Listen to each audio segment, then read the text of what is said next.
So to what I'm going to talk a bit about myself, obviously, and what I like doing that, as most people do, and talk a bit about my company, D&M Research, which is D&M stands for deep meaningful. No one gets that. They always think it's Derek and somebody else.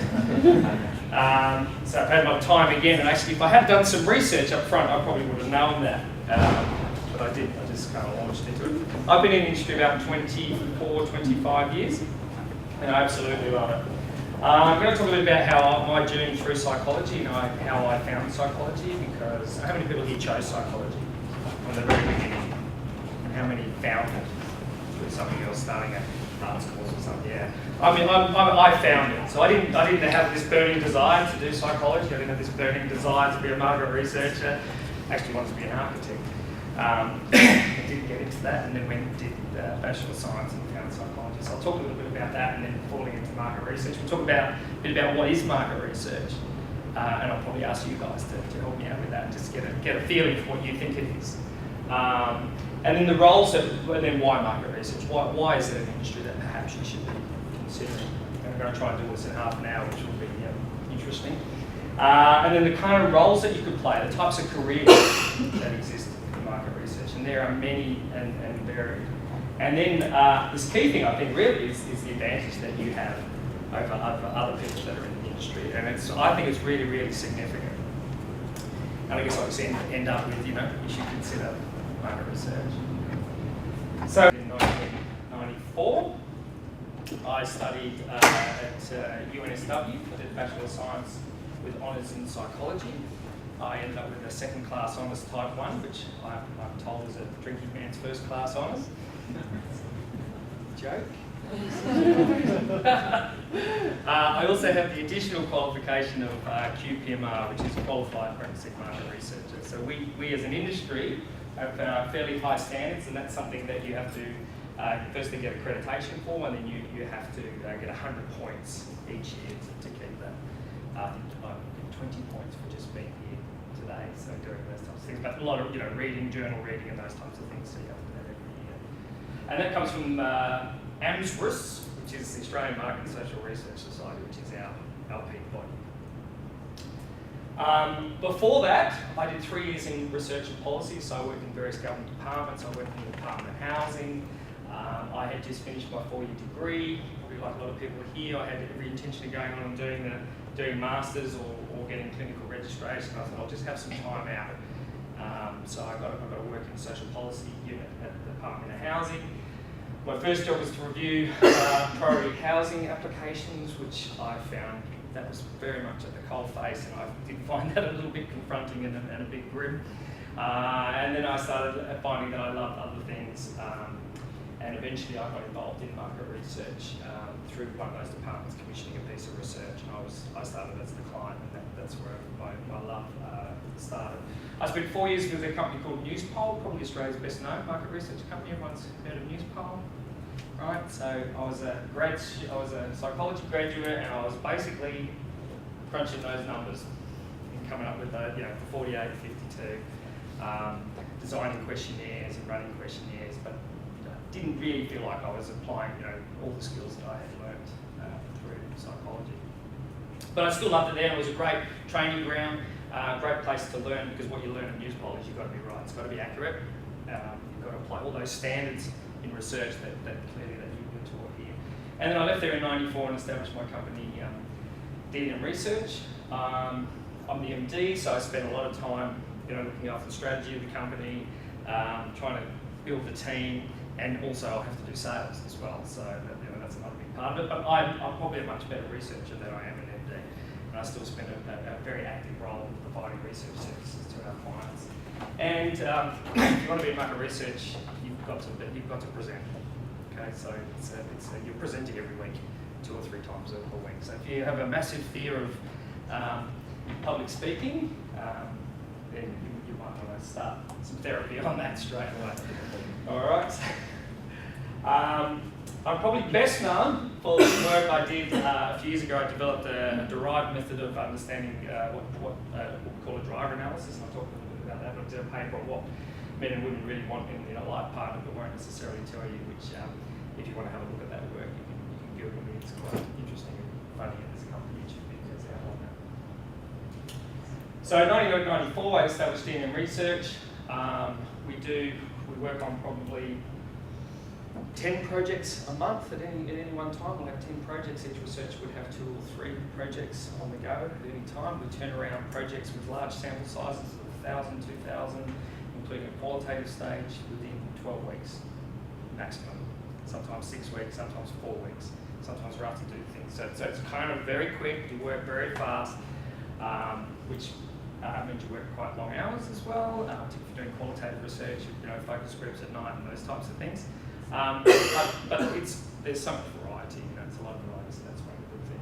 So we're a boutique agency, so there's lots of companies you can work for. There's very large companies, or you can work in a boutique company like mine, which I obviously prefer.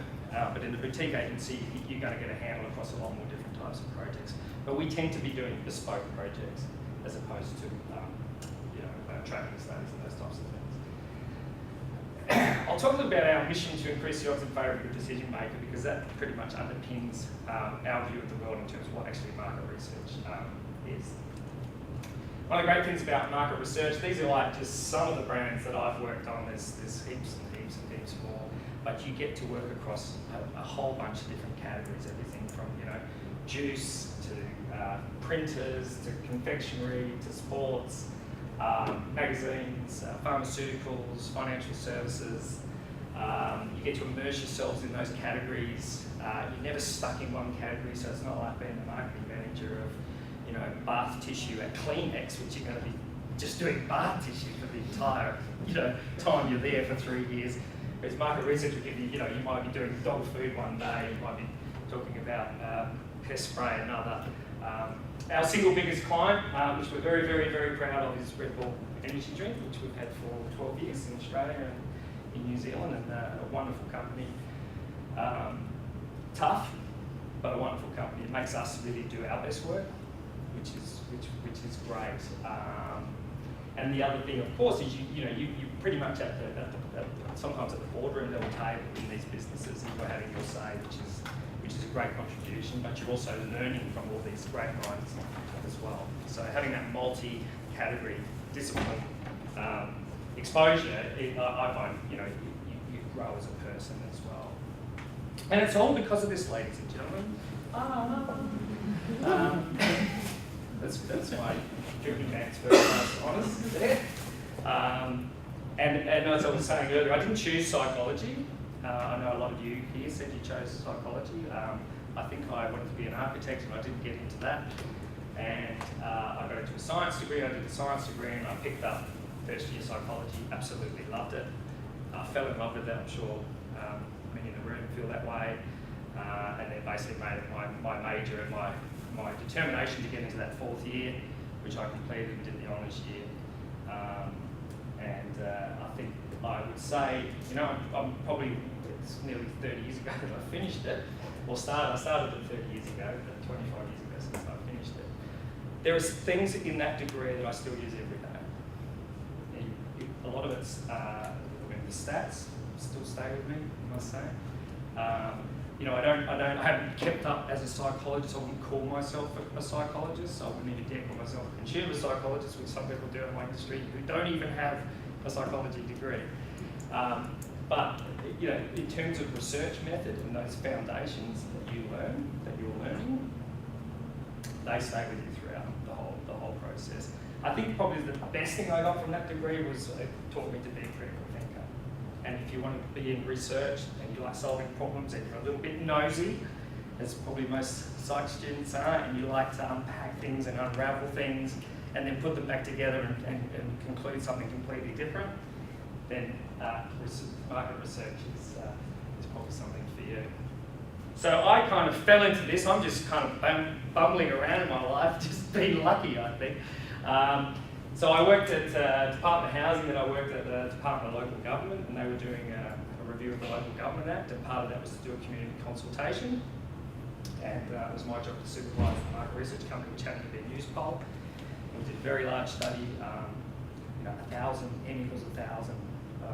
It's like luxury, right? I mean, we do sample sizes of 2,000, 3,000, sometimes even more, because getting respondents is not, there's a budget to get large scale respondents. And, so I finished that project, absolutely loved it, and then I was asked by Newspoll to come across, and I think they made it beyond, in terms of money, they made it very, very attractive. So I went across to Newspoll and worked there for 4 years, and then I thought I can do this myself. And so I started my own agency, which was a bit foolish, but after years and years, I've grown it to now like 8 people. Very, very boutique, but very passionate people who absolutely love it. So what, I've been talking about market research. Can someone tell me what their concept of market research is? What do we think market research is? Focus groups. Focus groups, it's up on the chart. Focus groups, yeah, no, that's the answer. That's the answer I was looking for, yeah. So people think of focus groups. There, you still get full marks. Why do we do market research? To understand why people behave certain ways and buy certain products. Yeah, yeah. And why do we do that? So you're able to sell a certain product. Yeah, yeah, You want to maximize supply and demand pretty much. yeah. All true. Yeah. There's lots of reasons. There's lots and lots and lots of reasons. So you kind of know them as focus groups, and you probably know them as surveys, right? Does anyone belong to any of the survey panels in Australia? You get asked to do surveys all the time? No? Okay. Well, we'll talk a little bit about that. Yeah, so most people think of it as focus groups, surveys, and statistics. But I see it completely different. I see it as what we do is the how is market and social research. That's how we do it. The what is, we got creative knowledge, which I think you were all kind of touching on in terms of the answers that you gave. But the key thing for me, anyway, is the why, which is what we do. Why we do market research is to increase the odds in favour of a better decision. Because at the end of the day, it comes down to somebody's going to make a decision whether it's should I launch this product or should I launch that product. If I'm going to, if I'm going to communicate to people a certain message in social policy, is it better to do it this way or that way? So which one do I choose? And market research can increase those odds in favour of a better decision. So we talk about it all as evidence-based decision making. That's the key thing about really what it is. Market research it's a pretty unfortunate term, I believe. It's more around insight and decision making. And this is just out of our own collateral, which is basically how we promote our business, which is our whole being is about your decision, about your next decision. That's how we would market ourselves to marketers. So our clients tend to be marketing directors, managing directors. We do a lot of work in the advertising space. So it's all about your decisions are our reason for being, and what we try to do is focus everything that we do to that decision. So when we're building our objectives, we're building it around what is the actual, let people give you a brief normally, some objectives, and you can get used to that. But tell me what are the actual decisions that you need to make, and that reframes it and starts a whole different conversation. So our whole positioning in the marketplace is fuel for brilliant decisions, and that's kind of like our difference. So why would you do market research? Is anyone actually interested in a career in market research? Or just come today for curiosity? Yeah. What's piqued your interest? I like the statistics side of psychology, and Yep. all of the stats goes along with market research. And Yep. that sort of evidence-based approach in Yep. the business world Yep. compared to research Yep. in academia Yeah.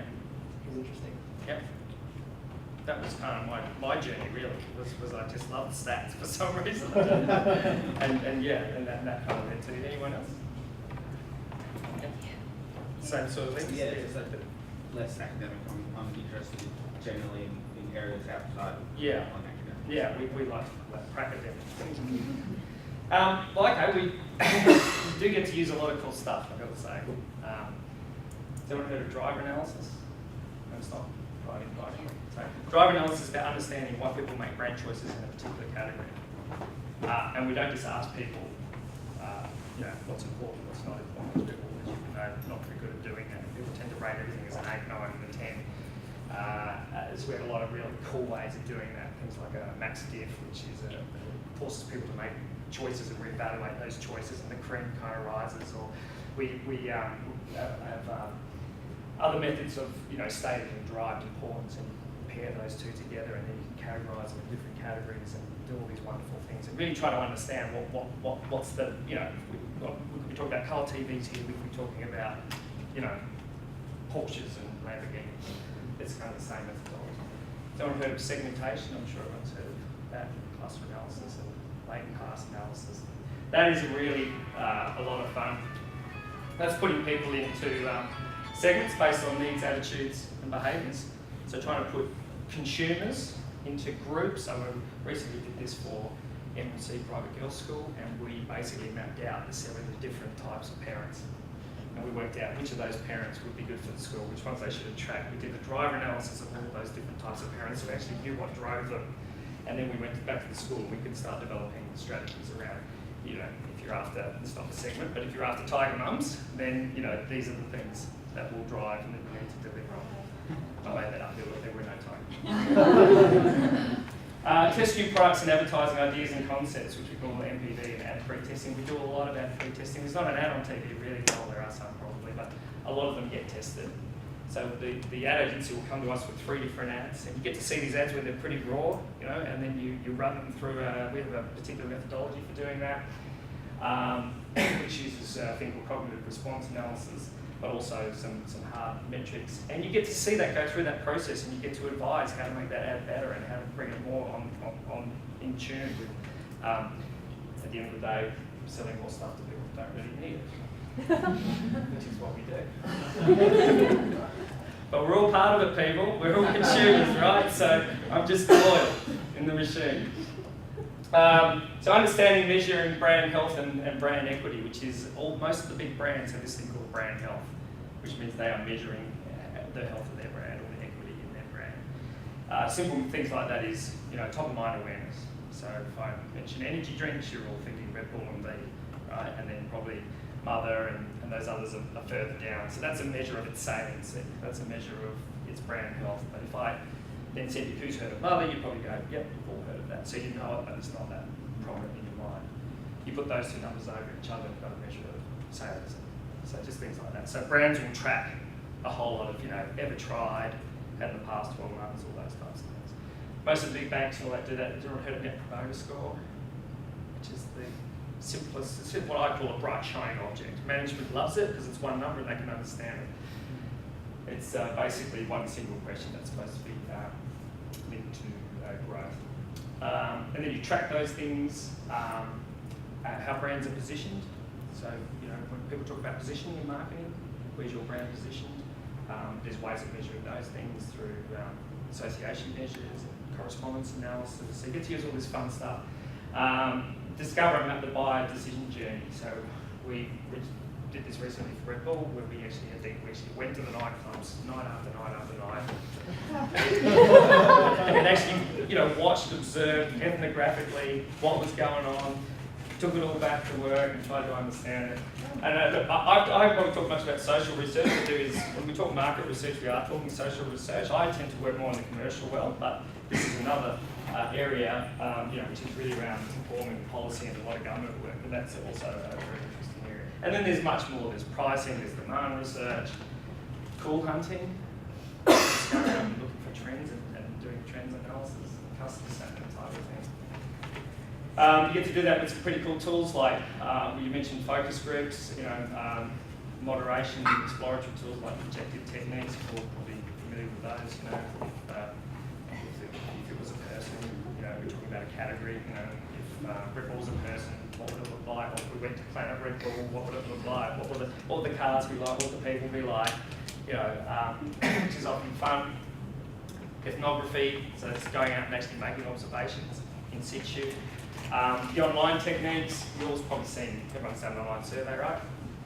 Someone heard of online communities? Which is a bit like, we build these gated, closed communities like Facebook. We might set them up for 12 weeks, we might set them up for 4 weeks. We invite people in, we live with them for kind of 12 weeks. We did one on a women's health book, a random house, which was about understanding, they've already written a book, but we wanted to make sure we covered everything. So we had a discussion with women for 4 weeks about what are the issues, what are the women's health issues, but they all started talking here and here, it was fantastic. because you can observe it rather than directly asking. They got very upset when we disbanded the community. Then there's something called gamification. Anyone heard of that? That's when you actually build a game to meet research objectives, and there's some people that are building some pretty cool stuff. So you're not moving away from direct questioning. Yeah.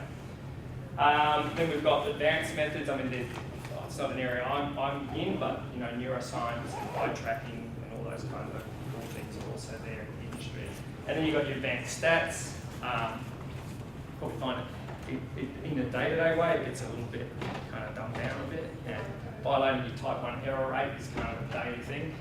No one really cares. So it's better because you've got to say something at the end of the day, right? You can't say nothing, and no marketer cares about a type 1 error rate. The world of, but you do have large samples. There's no such thing as a probability sample. It's all kind of convenient sampling anyway, so it doesn't really matter. But you know, having the methods and being aware of it and being cognizant of it is important. Choice modelling, cluster and latent class analysis, you know, all these fancy things. How am I going for time? Yeah, we've still got 5 minutes. 5 minutes, cool. And then there's so much more. Has anyone heard of big data? It's like this buzz term that's been around for a while, which is more around not actually asking direct questions, but mining. You know, it's a bit like data mining, but almost, you know, it's a bit like when you go on Amazon, you know, and you look at a book, and then the big data is an engine that sits behind it, because other people who like this also like that, and it's delivering it to you straight away. So it's like building algorithms. Social media scraping, we have access to a tool where it's like listening to the chatter almost. You know, who's talking about an energy drink and what are they saying, what our competitors doing, there's tools to do all of that. And crowdsourcing, which is an alternative to actually asking people who are in a category, so we actually get people to bet on which concept they think is the winner, rather than asking people who are going to buy a car about which car they like. We actually get other people to bet on which car they think is the best, and you know what, the data from the crowd is as good as the data from people who are actually in market, so that's a much cheaper way of doing it, and it's a lot more fun. But more importantly, you get to be a critical thinker, which I think is what you're being trained to do. You get to unravel, you get to decode, you get to reconstruct, you get to work across a number of different categories, which I spoke about at the beginning. It's never boring. It's never boring. You'll learn about marketing and communications because you're working with people in marketing and communications. You get to work with a variety of brands and organisations. One of the things I love the most is like, I did that. You get to see those ads on TV, right? You get to see, you get to see your work and the changes that you made in that work realised in the marketplace. And you get to contribute to the success of brands and organisations if you're any good. You get to have that voice in the boardroom. So, and you know it's great. It's wonderful. And you get to present your work and you get to persuade others. So if you're a bit of a performer, then this is a career for you. And you do get to be creative and innovative because you can be a tool maker as well. You can create new tools, create new research tools. The good companies do that. We invented a method called polygraph, for example, which is just a new way of doing things. And generally you have to present a paper on it and then everyone starts using it. It's a great multidisciplinary industry, lots of opportunities, and there's lots and lots and lots and lots of areas of specialty. And you get to, if you like talking to people, you get to talk to real people and observe real people. And of course, the big exciting thing for me was you get to use big sample sizes, 1,000, 2,000. You can drill down, you can do all sorts of so many things. It's a very professional industry. It's very high standards. We have the single QPMR, which I spoke about. Most of the companies are ISO 20252, which is our own standard. We have our own privacy standard. You can still present at conferences. We still have journals. You can still be published. You can still do all those wonderful things. So what role could you play? Well, the first thing is you can be on client side. You can be a buyer. Right? So big companies like Nestle and Woolworths and all that, they have market researchers who buy research. So they're acting as a conduit, I guess, between the agency and often, if you like politics, do that, because it's always dealing with stakeholders, and that's not for me. We can work on agency side, which is what I've done. You could be a social researcher, or you could be a market researcher. So you can work in government communications, helping develop better programs and communications, or you could work in the commercial side of things, which is what I do. You could be a qualitative researcher, or a quantitative researcher. So I always think quali's not more of a quantity, but quali's, you know, it's kind of, they do the archaeological dig, they find out what's out there, and then I do the head count, you know, and go, well, you found one of those, but there's only one out there. Or you can be an all-rounder. Australia seems to have a distinction between qual and quant. In the UK, agencies expect you to do both, so it's very different. You could be an analyst. If you love your stats, being an analyst is great. And I think analysts make great researchers, actually. So that's, you'd be scripting surveys, programming, doing all the stats, using SPSS, using Q, using all the wonderful statistical softwares, and dealing with pesky researchers who keep asking for more. You could be an account manager. You can be an advanced analyst or a data scientist. You can be a specialist. You can become a specialist just in brand or in advertising, which I love, or customer advocacy, or B2B, or mentioned, you can be a pollster. And of course, you can start your own agency eventually. And in the last couple of minutes, we can start a couple of minutes late. Yeah. 1 minute? Okay. Well, I think you have a great advantage, right? Many fall into research and they fall from very different areas. We've got teachers, we've got all sorts of people. They don't have the skill sets that you have. They learn them, but they never really learn them very well.